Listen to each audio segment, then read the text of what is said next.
पुत्रा मित्रजना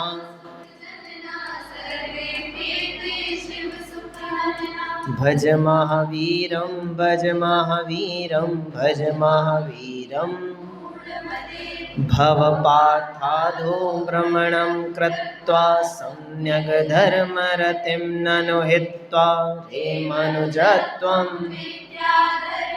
किं न जहासि कुकर्म निदानं भज महावीरं भज महावीरं कायः प्रायः कर्मनिकायः न्यायः प्रायो नास्ति विमायः परिवारो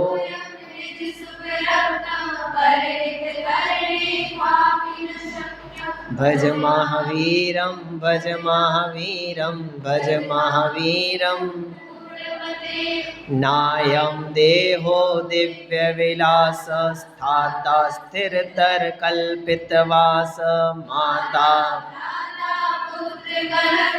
सर्वं पश्यत चिरान् मित्रं भज महावीरं भज महावीरं मूढ़मते। यहाँ तक की चर्चा हमने कल पूर्ण की थी, छंद क्रमांक 4 की। 5 की चर्चा को हमने प्रारंभ किया था। एक बार छंद पढ़ते हैं। कुरु तत्कर्म यतः शिव शर्मा कुरु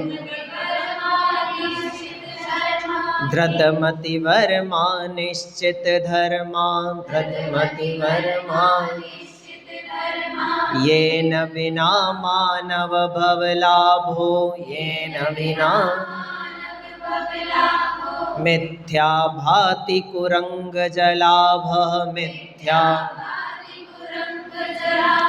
भज महावीरं भज महावीरं। चलो, एक पद की चर्चा हमने कल यहाँ पे की थी। कुरु तत्कर्म यतः शिव शर्म, वह काम करो जिससे शिव सुख की प्राप्ति होती है ना। शर्म शब्द सुख का वाची है, वैसे तो संस्कृत का है, लेकिन हिंदी में भी इसका प्रयोग हमारे विद्वानों ने किया है। किसी को कोई पंक्ति याद है?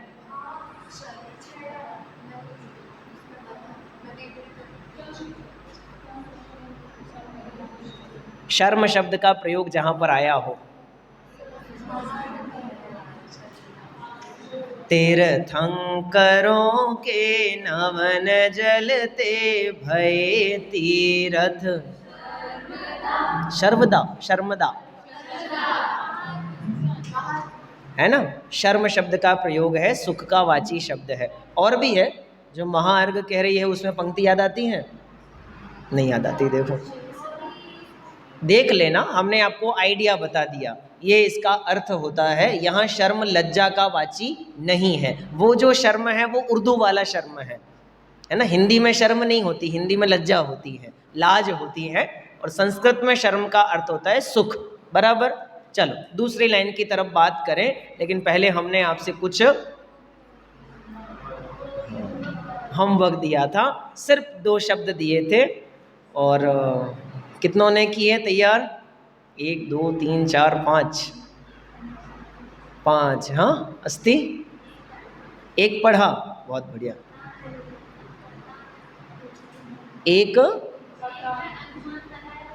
एक में अनुमान लगाया और एक में अनुमान भी नहीं लगा, ऐसा मिला ही नहीं। चलो कोशिश करते, बताओ किसका मिला आपको? कुरंग का मतलब क्या? पागल। पागल। हाथी जब पागल होता है तो कुरंग कहते हैं, ऐसा।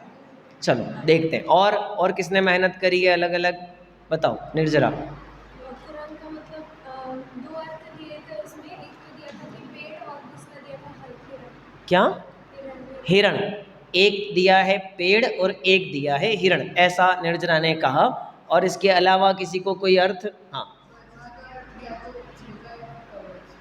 वर्मा का अर्थ बताते हुए डॉली ना, छवि कह रहे। आप फिर आगे पीछे हो गए तो जगह नहीं बदला करो, मैंने कहा ना। हाँ आजू बाजू हो गए। हाँ रिप्लेस तो हुए ना। हाँ, मुझे जगह याद रहती है, व्यक्ति याद नहीं रहता। मज़ा भी इसी में ही है कि हमें पद याद रहे, व्यक्ति याद नहीं रहे। पद को याद करने में महानता है, व्यक्ति याद करने में दुख है। नहीं आया समझ में? अरे हम भगवान को पूछते हैं कि महावीर को? महावीर को पूजोगे तो परेशानी है, भगवान को पूजोगे तो कोई परेशानी नहीं है। क्यों? क्योंकि महावीर तो और भी हैं, जैन में भी हैं और अजैन में भी हैं। कई लोगों ने तो हनुमान का ही दूसरा नाम महावीर बोल रखा है। अपने यहाँ तो पढ़ाने वाले शिक्षकों में भी महावीर जी हैं। तो हम कौन से महावीर की पूजा करते हैं? तो हम कहेंगे भगवान पद पे जो सुशोभित हुए उन महावीर की। सिद्धों में नाम नहीं होता, सिद्ध केवल क्या होते हैं? सिद्ध सिद्ध ही होते हैं, उनमें नाम नहीं होता। कभी हम ऐसा नहीं कहते कि महावीर सिद्ध, आदिनाथ सिद्ध। ये आदिनाथ, महावीर, ये सब नाम कब तक हैं? जब तक अरहंत दशा है।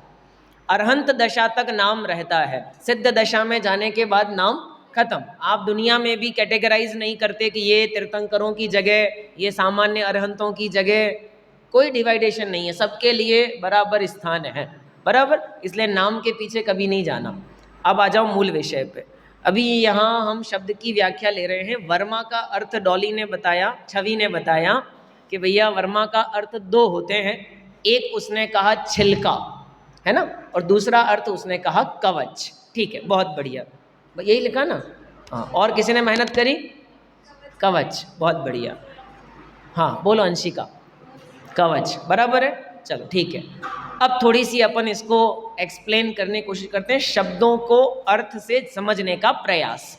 कुरंग शब्द की व्याख्या तो बाद में करेंगे, पहले वर्मा की ले लेते हैं। वर्मा शब्द के लिए मैंने कल भी कहा था, हम लोग इसका प्रयोग बहुत अच्छे से जानते हैं क्योंकि हम ग्रंथ पढ़ते हैं 6 ढाला, और उसमें एक शब्द आया है ढाल। ढाल क्या होती है? देखो, कवच भी 2 प्रकार के होते हैं। एक जो धारण किया जाता है शरीर के ऊपर, और एक वो जो हाथ में पकड़ा जाता है ना। ढाल पहनी नहीं जाती, धारण की जाती है, बराबर है। ऐसे ही हम जिस ढाल की बात कर रहे हैं ना, वो उस प्रकार का कवच है जो जीव ने अपने हाथ में मानो धारण किया है। शब्द दिया है द्रत, लिखा है द्रत। द्रत माने धारण करना, धारण किया है। क्या धारण किया है? कि वर्मा, वर्मा माने कवच, ढाल धारण करी है। कौन सी ढाल? मति। मति माने बुद्धि, बुद्धि माने सम्यक ज्ञान। सम्यक ज्ञान रूपी ढाल हमने अपने हाथ में धारण करी है, और वह सम्यक ज्ञान से हमने किसका निर्णय किया है? तो शब्द दिया है, हाँ, निश्चय धर्मा। जो निश्चय धर्म है, जो वास्तविक धर्म है, उसका निर्णय हमने कहाँ से किया है? सम्यक ज्ञान रूपी ढाल के द्वारा। समय सार पढ़ने वाले बच्चे हैं आप तो, है ना, सेकेंड फाइनल तो पढ़ ही चुके हैं, तो आप तो भली भांति जानते होंगे कि धीरोदात्त नायक क्या होता है। समझते हैं धीरोदात्त नायक क्या होता है? नायक की 4 श्रेणियां होती हैं, 4 types of heroes in the literature. साहित्य में 4 प्रकार के नायक होते हैं, बराबर। धीर ललित, धीर प्रशांत, धीर उद्धत और धीर उदात्त। इनमें जो सर्वश्रेष्ठ कोटि का नायक होता है उसका नाम क्या है? धीरोदात्त नायक होता है। धीरोदात्त नायक उसे कहते हैं जो शत्रुओं का आक्रमण सहने की शक्ति भी रखता है, धीर है पर डर नहीं जाता। शत्रु जब हमला करे तो घबरा नहीं जाता, कैसा रहता है? अपनी क्षमता पर उसे भरोसा है, विश्वास रखता है, ये उसकी धीरता है। लेकिन इतना कमजोर भी नहीं है कि उसको शत्रुओं पर हमला करना भी नहीं आता। वो शत्रुओं का राज्य भी हड़पना नहीं चाहता, वो चाहता है कि शत्रु शत्रु में रहे, मैं मेरे राज्य में रहूं। ये उसकी क्या है? उदारता। जैसे भरत चक्रवर्ती 6 खंड का राज करते हैं, बराबर, लेकिन रहते कहाँ हैं? अपनी अयोध्या नगरी में। भरत चक्रवर्ती का राज कहाँ चला? कि अयोध्या नगरी में। 16वें 17वें 18वें तीर्थंकर शांतिनाथ, कुंतुनाथ, अरनाथ चक्रवर्ती पने में कौन सी नगरी में थे? हस्तिनापुर नगरी में। तो उन्होंने अपना राज बहुत विस्तार किया, लेकिन जहाँ जहाँ गए वहाँ वहाँ के राजा ने उनसे संधि करी और उन्होंने वहाँ का राजा वहीं के राजा को फिर से बना दिया। रामचंद्र को लिखा है धीरोदात्त नायक। क्यों? लंका को जीत कर आते हैं लेकिन राज नहीं करते। लंका का राजा लंका के ही रहने वाले विभीषण को बना के वापिस आ जाते हैं। यानी वो शत्रुओं से युद्ध करना भी जानते हैं लेकिन उनका राज्य हड़पने की चाह भी उनको नहीं है। अब मैं ये सब बातें क्यों कर रहा हूँ? क्योंकि धर्म जो होता है उसका सही स्वरूप ही यही है। सही क्षत्रिय, सही योद्धा वही है जो सही और गलत का बराबर निर्णय करे। हाथ में तलवार है तो हमें चलाना ही चाहिए, ऐसा ही है ना।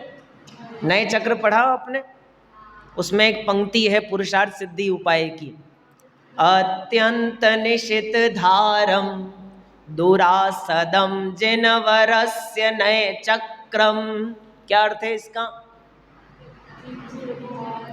ये जिनेंद्र भगवान का चलाया हुआ नए चक्र अत्यंत तीक्ष्ण धार वाला है, ऐसे ही लिखा है ना, अत्यंत निशित धारम, बहुत तीक्ष्ण धार वाला चक्र है। दुरासदम, इसको चलाना आसान नहीं है। और वहीं नीचे दादा ने एक पंक्ति लिखी है, क्या? कि तलवार चलाना आना चाहिए, अन्यथा दूसरों की गर्दन कटे चाहे ना कटे, अपनी तो कटेगी ही कटेगी। ऐसे ही नए चक्र का अगर स्वरूप नहीं समझा तो दूसरों का अहित हो चाहे नहीं हो, अपना तो फिर हम क्या करें? क्या करें? तो वहां आचार्य क्या लिखा अमृतचंद्र स्वामी ने, बताओ फटाफट। गुरुवो भवन्ति शरणम प्रबुद्ध नए चक्र संचारा। किसकी शरण में जाना? जो नए चक्र के संचालन में चतुर हैं। आप तो पढ़ते हो, मंगलाचरण रोज पढ़ते हो। नया चक्र के संचार में जो चतुर हैं प्रतिबुद्ध हैं, भव चक्र के संहार में जो प्रति समय सन्नद्ध हैं। यही लिखा है ना, आचार्य अमृतचंद्र देव के वचन हैं ये। उन्होंने कहा कि हमें गुरुओं की शरण में जाना चाहिए। सही और गलत का यथार्थ निर्णय हम कहाँ से करेंगे? कि गुरुओं की शरण में जाके करेंगे। और क्या उपाय है? तो हमें अपने सम्यक ज्ञान रूपी ढाल को हाथ में लेकर जो विषय चोर जगत में घूमते हैं उनसे अपने आप को बचाते हुए क्या करना चाहिए? किसकी शरण लेनी चाहिए? निश्चय धर्म। आया शब्द द्रत मति वर्मा। क्या धारण करना? सम्यक ज्ञान रूपी ढाल अपने हाथ में धारण करना। और क्या रखना? निश्चय धर्म। निश्चय धर्म की शरण में जाना। क्यों जाना, कैसे जाना? तो आगे लिखते हैं, ये न विना मानव भव लाभो मिथ्या भाति कुरंग जलाभ। कुरंग शब्द की व्याख्या अब थोड़ी लेनी पड़ेगी, है ना। कुरंग शब्द हिरण का वाची है यहाँ पे। वैसे तो संस्कृत में एक शब्द के अनेक अर्थ होने में कोई दोष नहीं है। ये आप लोगों को तो ये पंक्ति याद कर लेनी चाहिए। क्यों याद कर लेनी चाहिए? क्योंकि जब जब आप तत्वार्थ सूत्र पढ़ेंगे, सम्यक दर्शन ज्ञान चारित्र पढ़ेंगे पढ़ाएंगे, तब तब आपको ये प्रश्न पूछा जाएगा, चाहे वह सर्वार्थ सिद्धि हो, चाहे वह राजवार्तिक हो। साक्षी प्रत्येक जगह पे ये प्रश्न पूछा गया है कि यहाँ दर्शन का अर्थ क्या है। आपने कहा तत्वार्थ श्रद्धानम सम्यक दर्शनम, आपने कहा सम्यक दर्शन ज्ञान चारित्राणि मोक्ष मार्ग। तो हम पूछते हैं यहाँ दर्शन शब्द का क्या अर्थ है? तो हम कहेंगे दर्शन का मतलब देखना, कि नहीं श्रद्धा। अच्छा, जब उसी अध्याय में आगे जाकर के आपको बात करनी थी तो आपने दर्शन का अर्थ किया था दर्शनोपयोग। और अभी आपको जब बात करनी है तो आप दर्शन का अर्थ कर रहे हो श्रद्धा, ऐसा कैसे? तो वहाँ एक नियम लिखा है व्याकरण का, याद है किसी को? एक नियम लिखा है वहाँ पे, राजवार्तिक में भी है, सर्वार्थ सिद्धि में भी है। धात्वानाम अनेक अर्थत्वाद अदोषः, है ना? धात्वानाम अनेक अर्थत्वाद अदोषः, धातुओं का अनेक अर्थ होने में कोई दोष नहीं है। जीवाधिकार किस किसने पढ़ लिया? थर्ड ईयर वालों ने पढ़ लिया। पूछो कुछ? ऐसे तो चेहरे उतार उतार के बैठे रहते हो, हैं? देखो, जीवाधिकार जब आचार्य देव ने प्रारंभ किया और उन्होंने कहा कि मैं समय पाहुड़ ग्रंथ की व्याख्या करूंगा, यही लिखा है ना, वो छामी समय पाहुड़ मिणमो सुध केवली बणिदम, मैं समय पाहुड़ ग्रंथ कहूंगा, ऐसा ही लिखा। फिर दूसरी गाथा आई और दूसरी गाथा में आचार्य देव ने स्व समय पर समय की व्याख्या लिखी। जो आत्म प्रदेशों में स्थित है वह स्व समय, जो कर्म पुद्गल के प्रदेशों में स्थित है वह, यहाँ समय शब्द का अर्थ क्या है? आत्मा, जीव। जब तीसरी गाथा आई तो आचार्य देव ने कहा एयत्र निश्चय गदो समो सवत्थ सुंदरो लोए, चौथी गाथा। क्या है मतलब इसका? तीसरी, बराबर है। यहां समय शब्द का अर्थ क्या? छहो द्रव्य। क्या फर्क पड़ गया? दूसरी गाथा में समय शब्द का अर्थ आत्मा, तीसरी गाथा में समय शब्द का अर्थ, और दुनिया में समय शब्द का अर्थ बहुत प्रकार से है। समय का अर्थ दर्शन भी होता है, सिद्धांत भी होता है। आप पढ़ो, आप तो मीमांसा की तो कारिका ही यही वाली है। एक कारिका है ना आप तो मीमांसा के अंदर, जिसमें ये चर्चा आई है कि हे भगवान, आप तीर्थकृत समयानाम च परस्पर विरोधता सर्वेशायाप्तता नास्ति कश्चिदेव भवेद गुरु, ऐसी कारिका है। समय शब्द का प्रयोग आया ना इसमें, तीर्थकृत समयानाम च, वहाँ समय शब्द का अर्थ क्या है? दर्शन, सिद्धांत, ऐसा अर्थ है। वहाँ समय शब्द का अर्थ ये छह द्रव्य नहीं है, आत्मा नहीं है, यानी समय शब्द के अनेक अर्थ हैं। तो फिर कैसे हो सकते हैं एक शब्द के अनेक अर्थ? तो व्याकरण का नियम याद रखना पड़ेगा। कौन सा नियम? धात्वानाम अनेक अर्थत्वात् अदोषः, धातुओं के अनेक अर्थ होने में कोई दोष नहीं होता है, बराबर। ये नियम ध्यान में रहेगा तो आप न्याय कर पाएंगे कि दर्शनोपयोग में दर्शन शब्द का अर्थ अलग है और सम्यक दर्शन में दर्शन शब्द का अर्थ अलग है, देव दर्शन में दर्शन शब्द का अर्थ अलग है। एक और बोलूं आगे, हैं? निज दर्शन में दर्शन शब्द का अर्थ अलग है। आत्म दर्शन में दर्शन शब्द का अर्थ दर्शन है ही नहीं। आत्म दर्शन का मतलब है आत्मज्ञान। हम बोल तो रहे हैं आत्मदर्शन, लेकिन वहां दर्शन नहीं है, वहां अर्थ क्या है? ज्ञान, क्योंकि अनुभूति कौन से गुण की पर्याय है? ज्ञान गुण की पर्याय है। तो आत्मज्ञान कहना चाहिए ना, एक ही बात है। आत्मदर्शन कहो, अनुभूति कहो, आत्मज्ञान कहो, वो सब एक ही स्ट्रीम है, एक ही बात है, बराबर। हम शब्दों को, हम भाषा का, शब्द का ऑपरेशन करने वाले डॉक्टर हैं हम सब, तो हमें इन बातों की जानकारी होनी चाहिए, बराबर। चलें आगे। कुरंग शब्द का अर्थ हमने किया हिरण, जल का अर्थ है जल, और आभः, आभः माने चमक। अब तो समझ में आ गया क्या अर्थ है? मृग मरीचिका, सीधा सीधा अर्थ। चल, अब पकड़ में आ गया। जैसे हिरण जल की चमक से प्रभावित होकर के जल के पीछे दौड़ता है, लेकिन जल की प्राप्ति नहीं करता। क्यों नहीं करता? क्योंकि जहां वह जल देख रहा है वहां वास्तव में जल नहीं पावे, प्राण गमावे, भटक भटक। कौन? हिरण। हमारे लिए थोड़ी कहा है, हिरण के लिए कहा है ये तो। जल नहीं पावे प्राण गमावे, भटक भटक मरता कौन? हिरण। कि नहीं नहीं, वस्तु पराई माने अपनी, भेद नहीं करता। क्या नहीं करता? किसका भेद? स्व और पर का भेद नहीं करता। स्व और पर का भेद माने निश्चय धर्म, ऊपर जिसकी व्याख्या आई थी।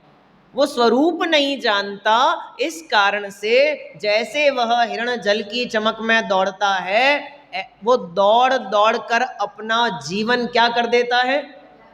जल नहीं पावे प्राण गमावे। बराबर यही लिखा है, ये न बिना मानव भव लाभो मिथ्या भाति। जिसके बिना, ये न बिना, अब येन शब्द में कौन सी विभक्ति लगी है? तृतीया। और हमने अर्थ क्या किया? जिसके बिना, जबकि तृतीया का अर्थ तो क्या होता है लिपि? जिसके द्वारा। ऐसा होना चाहिए ना? अब संस्कृत की क्लास आ गई है ना? क्या है स्वस्ति? बिना के योग में तृतीया विभक्ति लगती है। बराबर, जिसके बिना वाली बात चल रही है उसमें तृतीया लगती है। इसे कौन सी विभक्ति कहते हैं पता है आपको? किसके कोर्स में है कारक प्रकरण? विभक्ति। फर्स्ट ईयर वाले बताना चाहिए ना। दो प्रकार की विभक्तियां होती है भैया, एक कारक विभक्ति, एक उपपद विभक्ति। कौन सी विभक्ति? कारक विभक्ति। और यहां कौन सी है? अरे नहीं, उपपद। उपपद जो अपने कारण से नहीं लगे, दूसरे के कारण से लगे। भाई लगनी चो वहां पे तस्य बिना ऐसा बोलना चाहिए था, उसके बिना ऐसा लगना चाहिए था, लेकिन बिना शब्द के कारण से वहां षष्ठी नहीं लगी, तृतीया लगी है। तेन बिना शब्द का प्रयोग लिया है। तेन बिना, जिसके बिना, मानव भव लाभो मिथ्या भाति। मानव भव का लाभ हमको कैसा दिखाई देता है? बेकार दिखाई देता है, कुछ काम का नहीं है। जिसके बिना यह मनुष्य पर्याय की प्राप्ति निष्फल है, ऐसा कौन सा काम है? निश्चय धर्म को प्राप्त करना, अपने को सम्यक ज्ञान की ढाल में धारण करना, स्वयं को ढाल धारण करना, निश्चय धर्म में स्वयं को स्थापित करना। अन्यथा तो ये जीवन कैसा बीत गया है? कुरंग जलाभ। जैसे कुरंग को जल की आभा दिखाई देती है, ऐसे ही हमें संसार के संयोगों में सुख दिखाई देता है, और उनको प्राप्त करने में और उनको बचाने में, नष्ट न होने देने में हमारा जीवन बीत गया। बराबर। आपको पता है इस मनुष्य की सबसे खतरनाक एक प्रवृत्ति है, पंचम काल में बहुत दिखती है।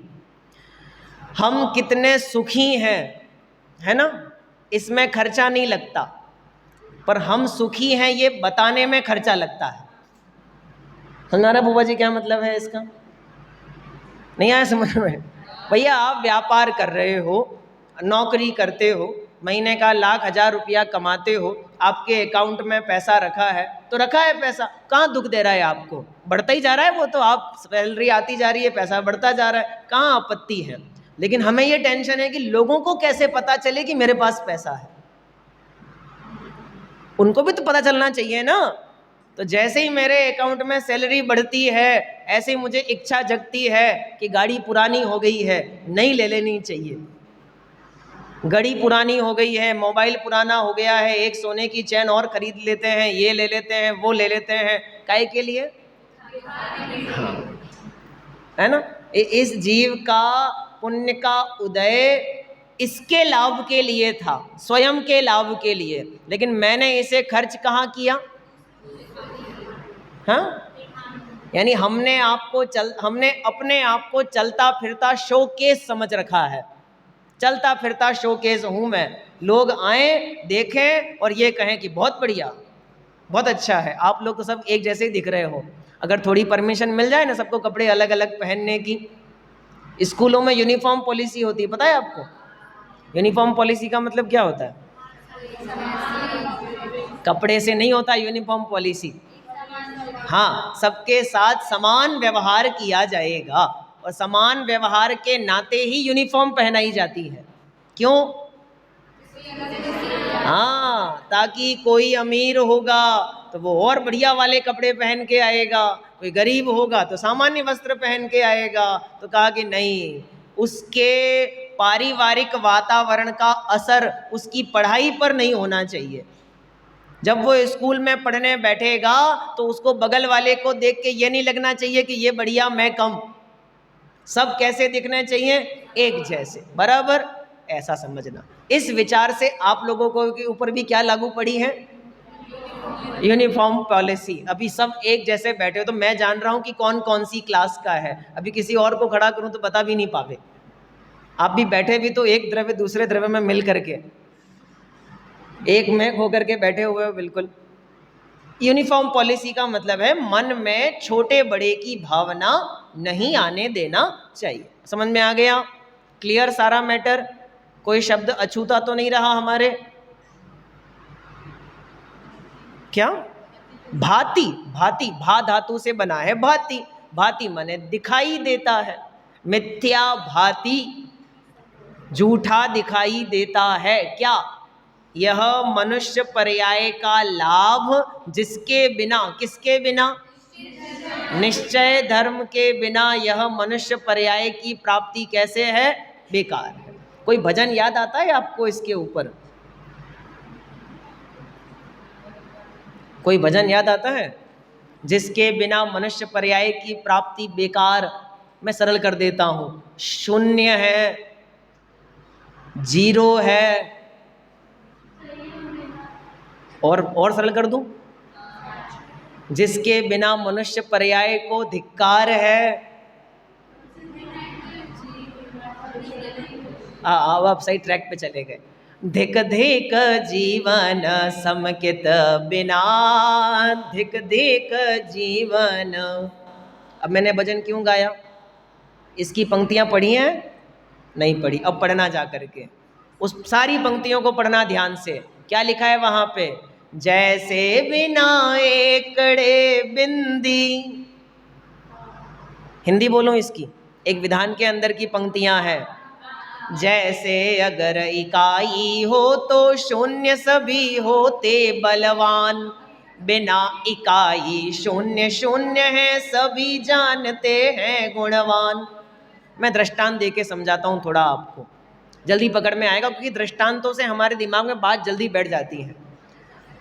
घरों में छतें होती हैं और टाइम बाय टाइम अगर छत को रिपेयर नहीं किया जाए तो छत टपकने लग जाती हैं, है ना?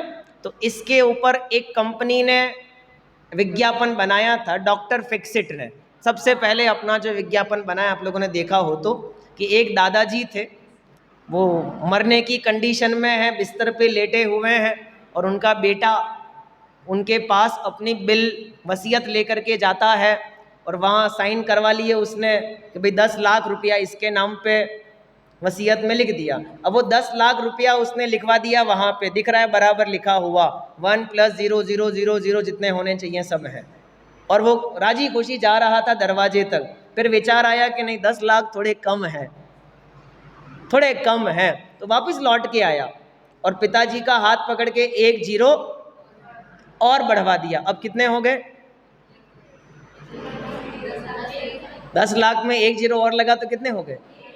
1 करोड़ हो गए। अब मन राजी है, अब मन बहुत राजी है, अब बढ़िया हो गया, अच्छा काम हो गया। फिर गया दरवाजे तक, लेकिन फिर विचार आया कि नहीं नहीं, अभी तो मेरे 2 बेटे हैं, इनमें बंटवारा होगा, फिर उनको कैसे काम चलेगा, कम पड़ेगा। फिर आया लौट करके और फिर 1 0 और बढ़वाया। अब कितने हो गए?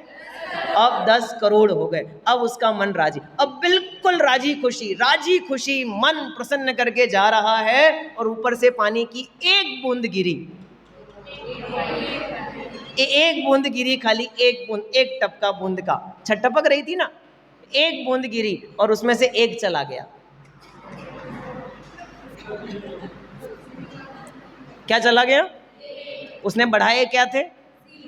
चला क्या गया? तो नुकसान क्या हुआ?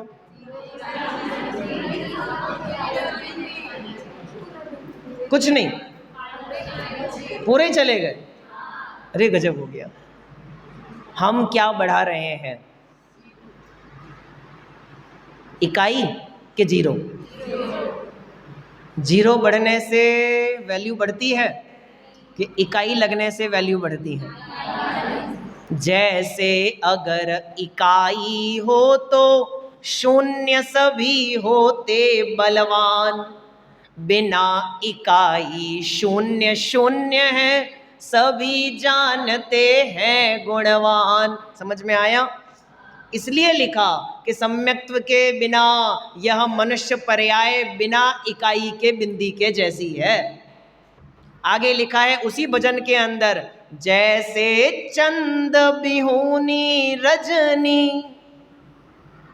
रजनी मने रात। कैसी रात? चांद के बिना वाली रात। चांद के बिना वाली रात को कोई माथा उठा के भी नहीं देखता ऊपर की तरफ। क्यों? क्योंकि पता है कि आसमान में चांद है ही नहीं, अंधेरा है पूरे में, किसी काम की नहीं अमावस की रात। ऐसे आगे दृष्टांत दिया, और ज्यों बिनु कंत कामिनी शोभा, जिसका पति नहीं हो ऐसी स्त्री श्रृंगार करे तो कैसा लगता है। आगे लिखा है जैसे भूप बिना सब सेना। सारे दृष्टांत काय के लिए दे रहे हैं? सम्यक्त्व के बिना यह मनुष्य पर्याय वैसे ही व्यर्थ है जैसे ये सारे दृष्टांत। यहाँ भी हम कह रहे हैं ये न विना मानव भव लाभो मिथ्या भाति, किसकी तरह? कुरंग जलाभ। जैसे वह हिरण जल के पीछे प्राण गमाता है, ऐसे ही हम भी गमा देते हैं। बराबर है? आ गया समझ में? चलें अगले छंद में। चलो भाई, नेक्स्ट छंद 6 नंबर। इह संसारे खलु दुस्तारे, धर्मस्त्राता वितथो अपारे, विज्ञायेति समाचर धर्मम्, सर्वज्ञ प्रतिपन्नम अपूर्वम्। थोड़ा सा ध्यान देना, अपूर्व नहीं है, मपूर्व बोलना उसे। आप मपूर्व बोलोगे तो सही लगेगा। मैं बताऊंगा बाद में व्याकरण के हिसाब से कि इसमें मपूर्व बोलने में क्या फायदा है। हम कभी कभी संधि विच्छेद तो कर देते हैं, पर विच्छेद के बाद में कौन सा पद कहाँ जाना चाहिए ये भूल जाते हैं। जैसे भक्तामर का पहला वाक्य, पहला ही छंद, आधे से भी ज़्यादा समाज गलत बोलती हैं। भक्तामर प्रणत मौलिमणि प्रभाणा म के प्रभाणा तो बोल देते हैं, और आगे में उद्योतकम दलित पाप तमोवितानम। हाँ, मुद्योतकम बोलना चाहिए ना। अरे भैया गलत है, उद्योतकम ही बोलना चाहिए, म तो ऊपर आ जाएगा। लेखन और वाचन दोनों में अंतर होता है। जब हम पढ़ें तब भक्तामर प्रणत मौलिमणि प्रभाणाम बोलो, कोई आपत्ति नहीं है, बिल्कुल सही उच्चारण है। अगर म ऊपर पढ़ा जा रहा है तो कोई आपत्ति नहीं है। अगर आप अलग अलग लिख भी दोगे तो भी कोई आपत्ति नहीं पड़ेगी व्याकरण के हिसाब से। बराबर? मेरे कहने का प्रयोजन यह है, एक बार पहले अपन छंद को पूरी लाइन दोबारा पढ़ लेते हैं। एह संसारे खलु दुस्तारे, धर्मस्त्राता वितथो अपारे। एह संसारे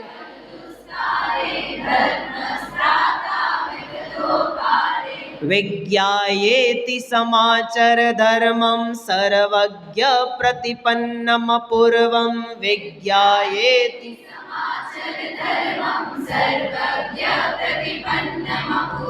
भज महावीरं, भज महावीरं। विशेषण और विशेष्य में एक विशेष प्रकार का संबंध होता है। विशेषण माने एडजेक्टिव, है ना, और विशेष्य माने जिसकी विशेषता बताई जा रही है। बराबर? है ना। अब जो नहीं समझ में आया आप लोग तो दिमाग नहीं लगाना ज़्यादा, ये इनकी मुख्यता से कह रहा हूँ, आप लोगों को ध्यान देना चाहिए।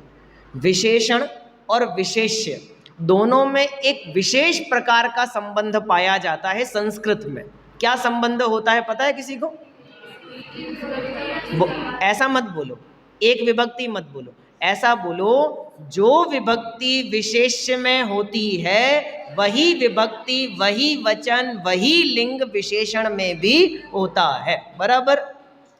अब मैं शब्द फिर से पढ़ता हूं। इह संसारे खलु दुस्तारे धर्मस्त्राता वितथो अपारे। कितने शब्द आपको एक जैसे दिख रहे हैं? 3 शब्द। कौन कौन से? बराबर, बहुत बढ़िया, यहाँ तक तो हमने पकड़ लिया। संसारे, दुस्तारे और अपारे, इसका मतलब ये तीनों शब्द रिलेटेड है, तीनों में समान विभक्ति लगी है, सप्तमी विभक्ति। दिख रहा है सबको? बराबर है। अब मूल बात है कि इसमें से विशेष्य कौन है और विशेषण कौन है? संसार शब्द यहाँ पर क्या है आर्या?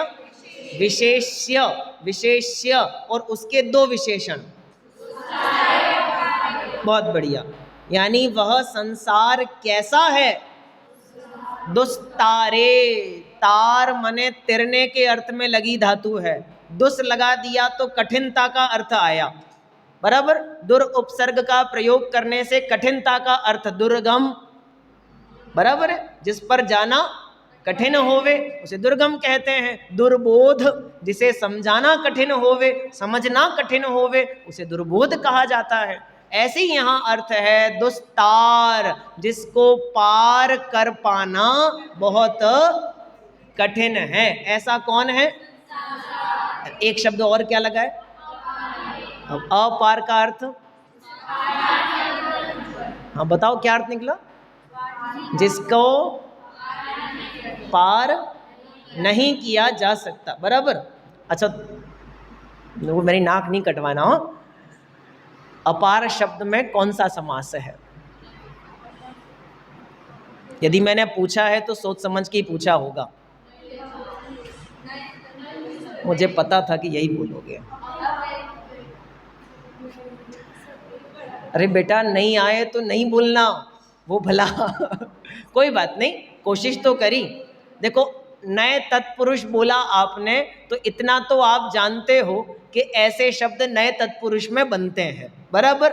न अश्वः इति अनश्वः, बराबर बनते हैं। न भावः इति अभावः। लेकिन ये नए तत्पुरुष का शब्द नहीं है, ये बहुब्रीहि का शब्द है। इसका अर्थ बोलो क्या है? जिसको पार नहीं किया जा सकता वह। आया समझ में? जिसको पार नहीं किया जा सकता वह, इस अर्थ में लगेगा ना ये तो। बराबर। पार नहीं है जिसका, ऐसा कहोगे तो नए तत्पुरुष, और जिसको पार नहीं किया जा सकता वह, ऐसा कहोगे तो बहुब्रीहि। आ गया समझ में? दोनों अर्थ लगाए जा सकते हैं। सीधा अर्थ निकलता है जिसको पार नहीं किया जा सकता, क्योंकि संसार समुद्र कितना है? यह भवदधि गहरो अपार, बहते जाते सब निराधार, ऐसा यह संसार है। बराबर। इह यानी यह, इह यानी यह, जैसे बोलते ना इह विधि ठाड़ो हो ये के, तो वहां भी इह का अर्थ क्या है? यह। हम ठाड़े मतलब खड़े होकर के ये भावना करते हैं जो आगे पूरी लिखी हुई है। इह संसारे, कैसा है वह संसार? खलु दुस्तारे। खलु का अर्थ निश्चय से, वास्तव में यह संसार दुस्तार है, इसको पार करना बड़ा कठिन है, अपार है। आगे लिखा, कौन बचाएगा इस संसार में? कौन है हमारा रक्षक? धर्मस्त्राता वितथो। अब एक अवग्रह लगाए बीच में, है ना, तो शब्द क्या बनेगा? अवितथ, ऐसे ही बनेगा। अब बताओ वितथ का मतलब क्या होता है?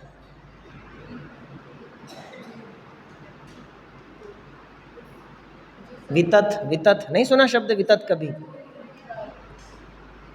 नहीं सुना? रत्नाकरण शावकाचार्य में आया है। हाँ बहुत बढ़िया, तुक्का तो लगाया लेकिन सही लगाया। विपरीत, मिथ्या, असत्य, उसके लिए प्रयुक्त शब्द है वितथ। लेकिन हमें वितथ नहीं चाहिए, हमें तो क्या चाहिए? अवितथ। अ लगते ही वो नेगेटिव का नेगेटिव हो गया, तो नेगेटिव का नेगेटिव बराबर पॉजिटिव। इतनी तो गणित सबने पढ़ी है ना?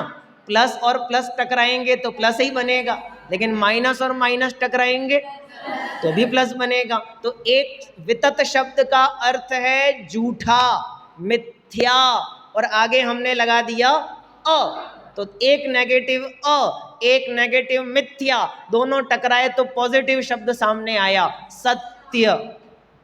बराबर? अब लगाओ अर्थ। कैसा धर्म? अवितथ धर्म। जो सत्य धर्म है वही हमारा कौन है? त्राता। त्राता मने बचाने वाला। बराबर? जब हम जिनेंद्र भगवान के सामने जाते हैं तो हम कहते हैं भगवान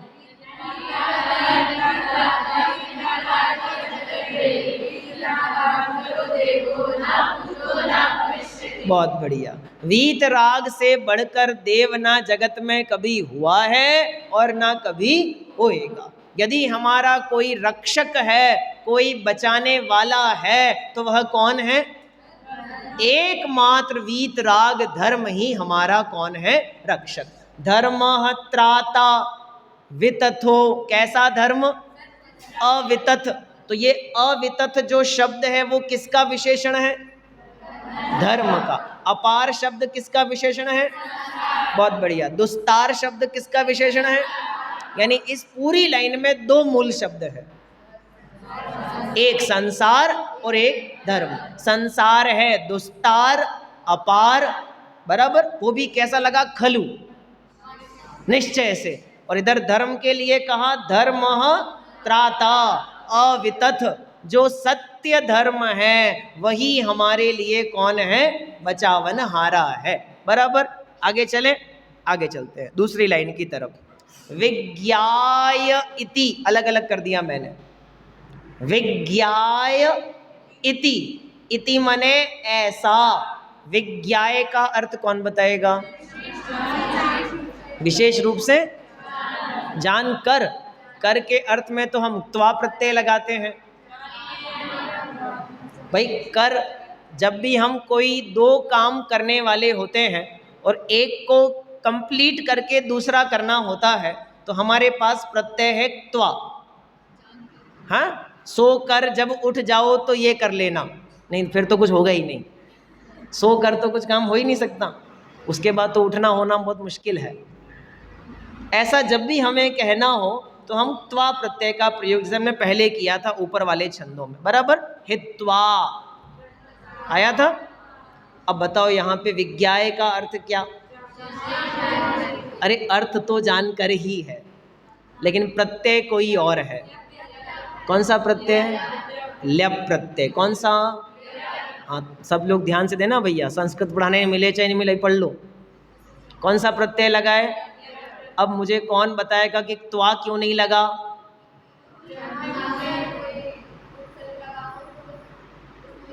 बहुत बढ़िया।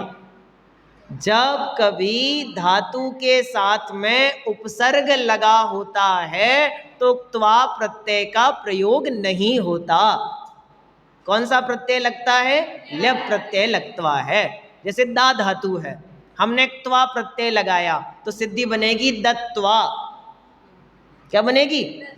लेकिन जब ल्यप लगेगा तो पता है क्या बनेगी? आदाय। आ उपसर्ग पूर्वक दा धातु से ल्यप प्रत्यय, आदाय, ऐसा रूप बनेगा वहां पे। क्या फर्क पड़ गया?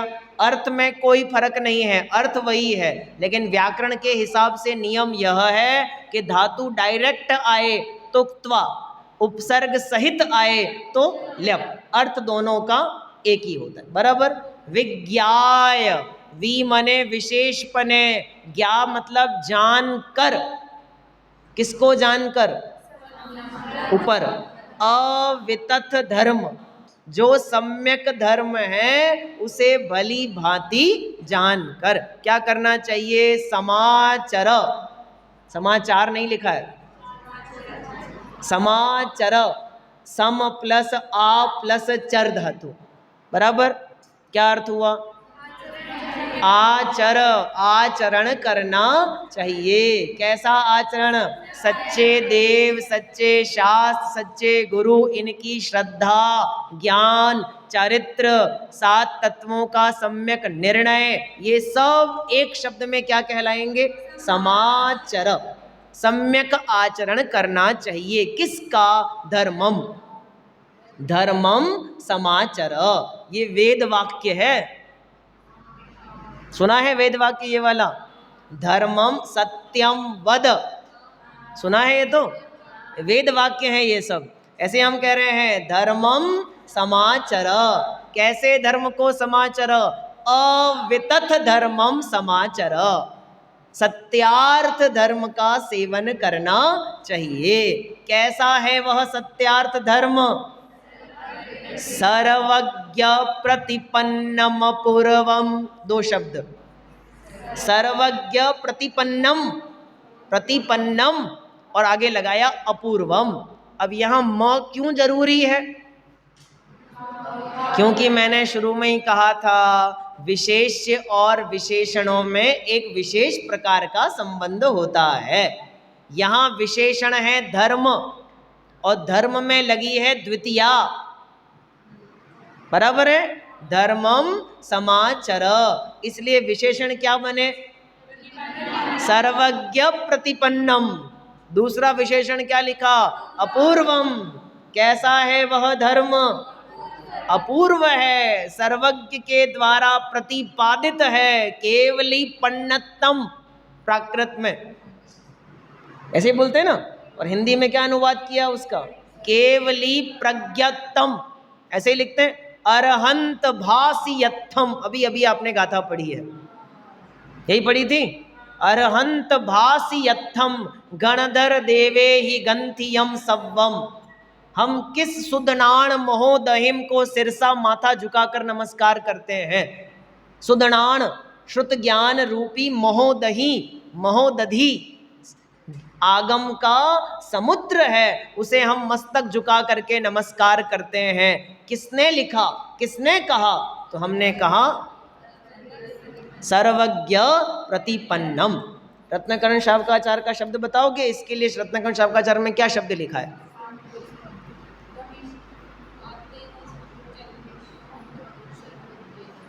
ये जो शब्द मैंने यहां कहा सर्वज्ञ प्रतिपन्नम, आप तो पज्ञम, आ गया ध्यान में? अब तो रिवीजन करवा देता हूं, कोई बात। आप तो पज्ञम, आप्त के द्वारा जो उपज्ञ है, जो कहा गया है, वही वास्तव में क्या है? धर्म है, बराबर। अच्छा, भगवान महावीर क्यों नहीं लिखा? आदिनाथ क्यों नहीं लिखा? पारसनाथ क्यों नहीं लिखा? किसी का नाम अरे ऐसा ही लिख देते कि तीर्थंकर देव के द्वारा कहा गया, ऐसा क्यों नहीं लिखा?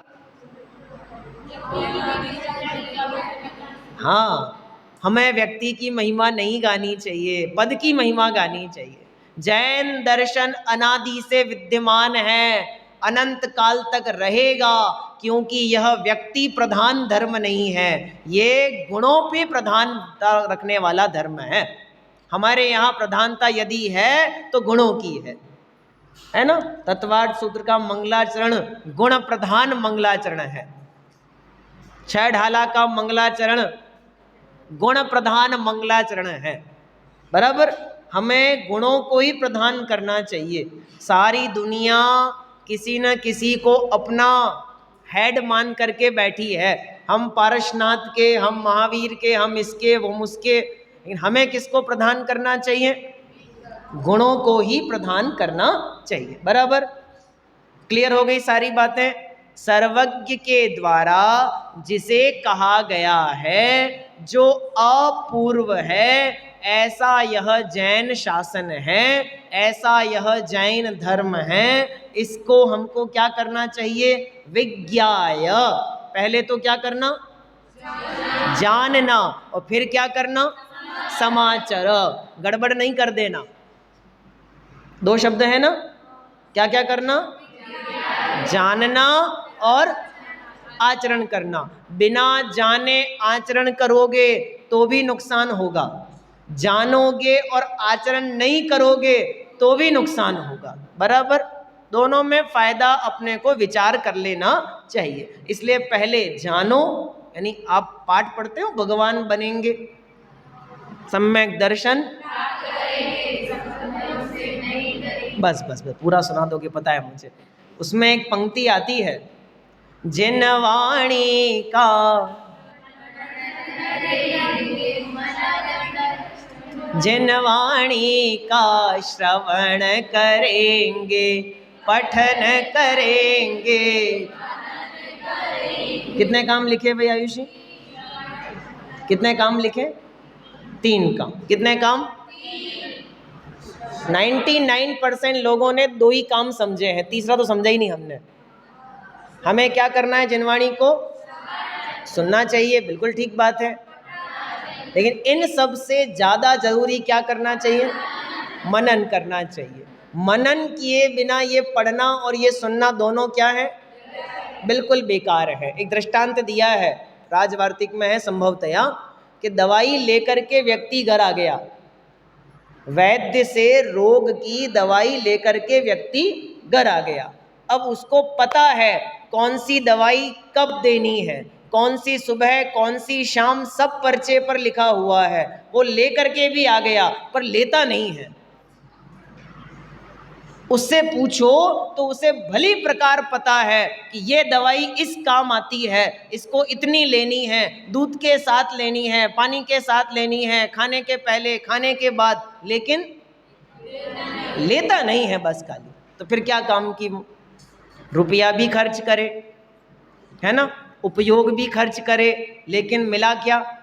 कि कुछ नहीं। कहीं जिनवाणी हमारे लिए इतना सा विषय बन के ना रह जावे। इसलिए विज्ञाय, पहले तो उसे जानना और फिर उसके अनुसार समाचार आचरण करना चाहिए। समझ में आ गया? कोई शब्द बचा तो नहीं? क्लियर? एक बार पढ़ लेते हैं फिर से। एह संसारे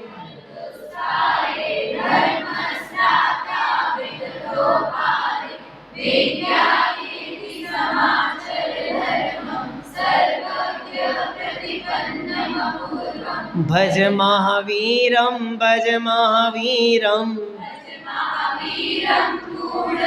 चलो, अब तक तो मूढ़मती नहीं रहे, अब तो हम सम्यक ज्ञानी होने की दिशा में चल पड़े हैं। जहाँ से अज्ञान दशा में अपनी अज्ञानता का निर्णय होने लग जाता है, वहीं से ज्ञान के अंकुर फूटने का प्रारंभ भी होने लगता है। सम्यक ज्ञान का अंकुर अज्ञान दशा में ही तो फूटेगा। सम्यक दर्शन की उत्पत्ति मिथ्या दृष्टि को ही तो होगी, है ना। तो इसलिए अगर हम सही दिशा में चल पड़े हैं तो भले ही मंजिल दूर है, लेकिन मार्ग सही है तो निश्चित रूप से हम पहुंचेंगे जरूर। अब आपके लिए फिर से कुछ होमवर्क है। हाँ, अब आप कल जैसे आज जैसे नहीं करना, ठीक है। बहुत सुप्रचलित आपके लिए एक शब्द है भुजग, भूजग, भुजग। हाँ, अब आप, मैं नहीं कह रहा, अभी आप ढूंढ के लाना भुजग क्या होता है। भुजग, ठीक है। एक शब्द और दे रहा हूं, अगला छंद निकालना बेटा, अगला छंद। पहला ही शब्द है ना इसमें भुजग, तो भुजग, और तीसरी लाइन का शब्द है रायः। मिल गया? 2 शब्द मैंने आपको दिए आज के लिए, अब इनकी थोड़ी मेहनत करना, अब ज्ञान वृद्धि होगी। भुजग और रायः।